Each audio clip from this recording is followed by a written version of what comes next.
Hi guys, it's Icy here, and this was my first high round attempt on Nuketown Zombies Remastered.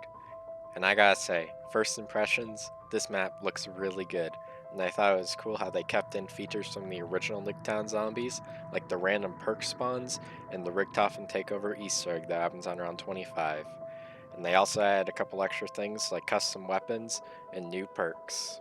So once I saved up a decent amount of points, I figured it's time to go spin the box, and I actually got really lucky.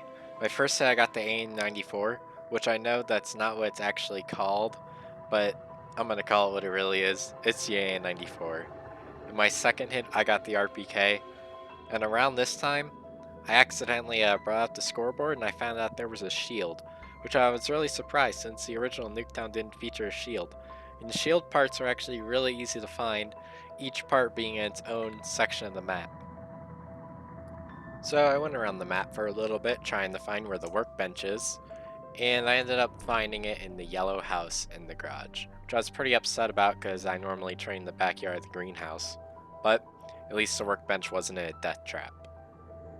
So it's round 10, and I'm starting to get a little worried about getting Jug late, because normally for some reason on the original Nuketown, Jug was almost always the last perk to drop, which was also on round 25. And going that long without Jug is very difficult, but I ended up getting lucky, and the perk that dropped on round 10 was Jug. And from that moment, I knew this was going to be at least a decent game. The first gun I papped was the AA-94, and for me this was a really early round to pack punch on. Normally I pack punch on round 20, but my gun was getting low on ammo. And I also decided to get rid of the RPK I got earlier for a Man of War instead, since I knew I was going to be training. A weapon with better mobility would definitely be in my favor. So it's round 19, and I'm waiting for the last perk I need to drop, which is Stamina. And some of you may ask, why didn't you run Widows or Double Tap? Okay, for me, most of the time Widows just gets in the way when I'm trying to train. And Double Tap would be completely useless for me since I was using Dead Wire to kill the zombies and not the actual weapon.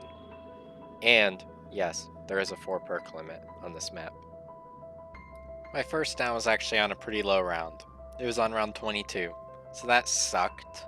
I ended up getting stuck on the bush that was in my training area and just got cornered instantly. My second down wasn't too long after this. This is also why, when training on this map, you want to stick to one side of the yard at all times, if possible. Round 25 is a very special round on Nuketown for several reasons. 1. It is the halfway point to round 50, and this map takes place during Moon, so Richtofen takes control of the zombies and their eyes turn blue, and he also becomes the new announcer for the drops, which is really cool. On round 26, I ended up clutching it, and I don't even know how I survived, and I'll just let the footage speak for itself.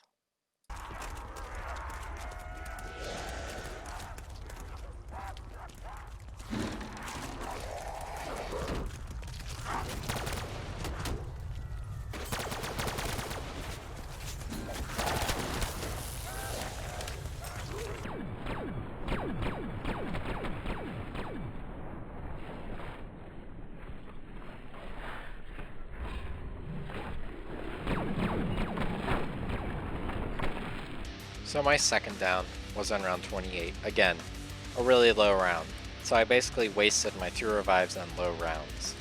But at least this was my last down that was on a low round. Here was a funny little glitch that happened to me on this map, and I thought I should have included it. A power-up somehow spawned in the ground. I don't even know how, I just thought it was a little silly. So, my final down was on round 42. I could have kept going, but I was satisfied with round 42 on my first attempt. So, I just ended up ending the game. Well, that's it. I hope you enjoyed and have a wonderful day.